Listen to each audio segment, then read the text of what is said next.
ಬೆಂಗಳೂರಿನಲ್ಲಿ ಶಾಲೆಗಳಿಗೆ email bomb ಬೆದರಿಕೆ ಪ್ರಕರಣದ ತನಿಖೆ ಚುರುಕುಗೊಂಡಿದೆ. ಉತ್ತರ ವಿಭಾಗ ಸೈಬರ್ ಕ್ರೈಮ್ ಸ್ಪೆಷಲ್ ಟೀಮ್ ತನಿಖೆ ಮಾಡ್ತಾ ಇದೆ.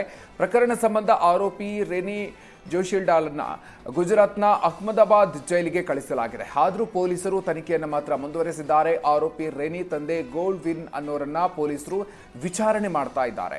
ವಿಚಾರಣೆ ಮಾಡಿದ ಸಂದರ್ಭದಲ್ಲಿ ರೆನಿ ತಂದೆ ಕಣ್ಣೀರು ಹಾಕಿದ್ದಾರೆ. ನನ್ನ ಮಗಳು ಏನು ಮಾಡ್ತಿದ್ಲು ಅನ್ನೋದು ಏನೂ ನಮಗೆ ಗೊತ್ತಿಲ್ಲ. ಬೆಂಗಳೂರಿನಿಂದ ಬಂದ ಬಳಿಕ ಪ್ರತ್ಯೇಕ ಕೋಣೆಯಲ್ಲಿರ್ತಾ ಇದ್ಲು. ನನಗೆ ವಿಚಾರಣೆ ಎದುರಿಸಿ ಸಾಕಾಗಿದೆ. ಮಗಳ ಕೃತ್ಯದ ಬಗ್ಗೆ ಗೊತ್ತಿಲ್ಲ, ಬಿಟ್ಬಿಡಿ ಅಂತ ಆರೋಪಿ ರೆನಿ ತಂದೆ ಮನವಿಯನ್ನ ಮಾಡಿಕೊಂಡ್ರು. ಈ ನಡುವೆ ರೆನಿ ಪ್ರಿಯಕರ ದಿವಿಜ್ ಪ್ರಭಾಕರ್ಗೂ ಕೂಡ ನೋಟಿಸ್ ಅನ್ನು ಕೊಡಲಾಗಿದೆ.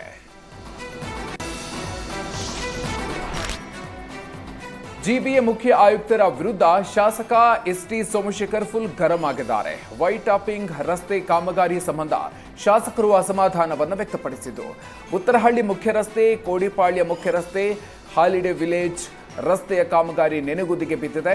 ಸರ್ಕಾರದಿಂದ ಅನುದಾನ ಸಿಕ್ಕಿದ್ರೂ ವೈಟ್ ಟಾಪಿಂಗ್ ಕಾಮಗಾರಿ ಪೂರ್ಣಗೊಂಡಿಲ್ಲ ಅಂತ ಎಸ್ಟಿ ಸೋಮಶೇಖರ್ ಕಿಡಿಕಾರಿದ್ದಾರೆ. ಕಾಮಗಾರಿ ಮಾಡದೆ ಕಾಂಟ್ರಾಕ್ಟರ್ಗಳು ಅಹಂಕಾರದಿಂದ ವರ್ತಿಸ್ತಾ ಇದ್ದಾರೆ.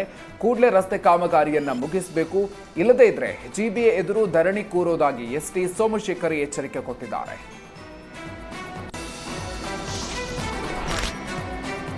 ಚಿಕ್ಕಮಗಳೂರಿನಲ್ಲಿ ರಸ್ತೆ ದಾಟ್ತಾ ಇದ್ದ ಕಾಡಾನೆಗೆ ಕಾರು ಡಿಕ್ಕಿ ಹೊಡೆದಿದೆ. ಡಿಕ್ಕಿಯ ರಭಸಕ್ಕೆ ಕಾರಿನ ಮೇಲೆಯೇ ಕಾಡಾನೆ ಬಿದ್ದಿದೆ. ಆನೆ ಬಿದ್ದ ರಭಸಕ್ಕೆ ಕಾರಿನ ಮುಂಭಾಗ ಸಂಪೂರ್ಣ ಜಖಮಾಗಿದೆ.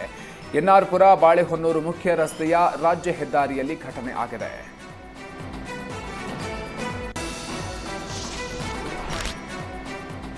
ಐಷಾರಾಮಿ ಖಾಸಗಿ ಬಸ್ಗಳಿಗೆ ಆರ್ಟಿಒ ಅಧಿಕಾರಿಗಳು ಬಿಸಿ ಮುಟ್ಟಿಸಿದ್ದಾರೆ. ಚಿಕ್ಕಬಳ್ಳಾಪುರ ತಾಲೂಕಿನ ಚದುಲಪುರ ಗೇಟ್ ಬಳಿಯ ರಾಷ್ಟ್ರೀಯ ಹೆದ್ದಾರಿ ಬಳಿ ಪರ್ಮಿಟ್ ಇಲ್ಲದೆ ಸಂಚರಿಸ್ತಾ ಇರುವ ಬಸ್ಗಳನ್ನು ಅಧಿಕಾರಿಗಳು ಸೀಸ್ ಮಾಡಿದ್ರು.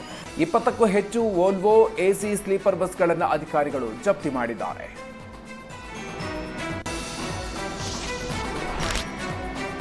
ಚಿಕ್ಕಮಗಳೂರು ಜಿಲ್ಲೆಯ ಕಡೂರು ತಾಲೂಕಿನ ಎಮ್ಮೆದೊಡ್ಡಿ ಭಾಗದಲ್ಲಿ ಕಾಣಿಸಿಕೊಳ್ತಾ ಇದ್ದ ಚಿರತೆ ಕೊನೆಗೂ ಬೋನಿಗೆ ಬಿದ್ದಿದೆ. 2 ತಿಂಗಳಿನಿಂದ ಚಿರತೆಯನ್ನು ಸೆರೆ ಹಿಡಿಯುವಂತೆ ಗ್ರಾಮಸ್ಥರು ಅಧಿಕಾರಿಗಳ ಬಳಿ ಮನವಿಯನ್ನು ಮಾಡಿದ್ರು. ಚಿರತೆ ಸೆರೆಯಿಂದಾಗಿ ಎಮ್ಮೆದೊಡ್ಡಿ ಭಾಗದ ಜನರು ಈಗ ನಿಟ್ಟುಸಿರು ಬಿಟ್ಟಿದ್ದಾರೆ.